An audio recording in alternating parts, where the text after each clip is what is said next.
अस्सलाम वालेकुम। आज हमारे पास जनरल साइंस 9th क्लास के नोट्स मौजूद हैं जो कि उर्दू मीडियम के हैं। अगर इनको सबसे पहले खोला जाए तो हमारे पास बाब नंबर 1 की एमसीक्यूज़ हैं जो कि इम्पोर्टेंट एमसीक्यूज़ हैं, पिछले तमाम पेपर में बोर्ड में आ चुके हैं। जिस तरह ये कुछ इम्पोर्टेंट एमसीक्यूज़ हैं। अल-बिरूनी की शहर आफाक किताब का नाम क्या है।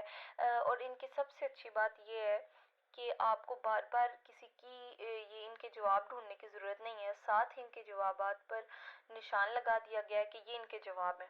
अगर अगले सफ़े पर चलें तो हमारे पास इनके मुख्तसर सवालात भी हैं। कुछ तकरीबन 21 सवाल हैं जो कि इम्पोर्टेंट है, जो कि तमाम पिछले बोर्ड्स में पूछे गए हैं।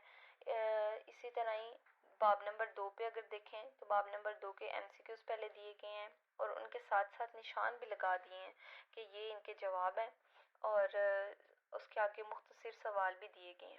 अच्छा, इनकी एक और ख़ासियत है कि तमाम तर चैप्टर्स ख़त्म होने के बाद, तमाम तर चैप्टर्स के मुख्तसर सवाल और एमसीक्यूज़ देने के बाद हमारे पास यहाँ पुराने पर्चा जात आ जाते हैं, जिस तरह पर्चा जनरल साइंस 2015 का, यानी ये 2015 का पास्ट पेपर है हमारे पास।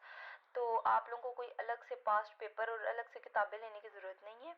तो यहाँ भी एमसीक्यूज़ जिस तरह पेपर में दिए जाते हैं उस तरह एमसीक्यूज़ दिए गए हैं। उसके बाद हमारे पास जिस तरह 3 हिस्सों में वो लोग शॉर्ट क्वेश्चन पूछते हैं, उसी तरह हमारे पास शॉर्ट क्वेश्चन दिया गया है, लॉन्ग क्वेश्चन पूछे गए हैं। अगर आप लोग पास्ट पेपर में से कुछ लॉन्ग सवालात याद कर लेते हैं तो आपको मज़ीद एक्स्ट्रा लॉन्ग सवाल याद करने की ज़रूरत नहीं पड़ेगी।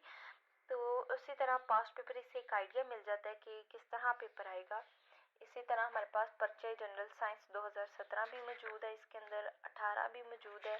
तो जितने भी पेपर्स हुए हैं उन तमाम के पर्चे जो हमारे इसके अंदर मौजूद है।